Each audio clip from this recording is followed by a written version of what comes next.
جب شوہر اپنی بیوی کو پیار سے مناتا ہے تو اللہ پاک کو اس کی یہ ادا بہت پسند آتی ہے۔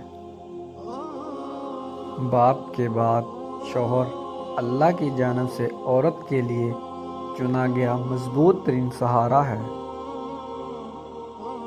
بیوی کا روٹھنا سنت عائشہ رضی اللہ عنہا ہے اور بیوی کو منانا سنت رسول اللہ صلی اللہ علیہ وآلہ وسلم ہے۔ دنیا کی سب سے خوش نصیب عورت وہ ہے جس کے پاس ایک مخلص مرد ہے۔ سکون پتہ ہے کیا ہے؟ اکیلے بیٹھ کر اللہ سے باتیں کرنا۔ بیٹی کی ذات اگر مقدس نہ ہوتی تو حضرت محمد صلی اللہ علیہ وآلہ وسلم کی اولاد کا سلسلہ بیٹی سے شروع نہ ہوتا۔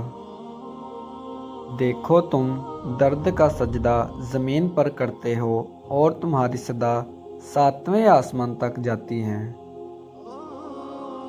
ہر عبادت کا پتہ نہیں ہوتا کہ وہ قبول ہے یا نہیں، مگر درود شریف ایسی عبادت ہے جو ادا ہوتے ہی قبول ہو جاتی ہے۔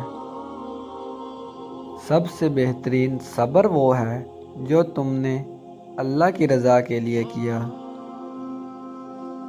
سنو، امید نہ چھوڑو، شاید اگلی دعا کے بعد اللہ کن کر دے۔ زندگی اللہ کی نافرمانیوں میں مصروف کر کے نہ جانے کون سے سکون کی تلاش میں ہیں لوگ۔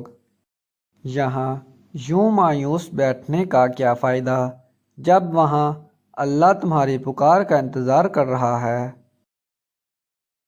قبولیت کی گھڑی اب دور نہیں، انشاءاللہ تمہاری ساری دعاؤں پہ کن کیا دیا جائے گا۔ جو تمہیں تہجد کے سجدوں کا عادی بنا سکتا ہے وہ رب تمہاری لا حاصل دعاؤں کو حاصل بھی بنا سکتا ہے۔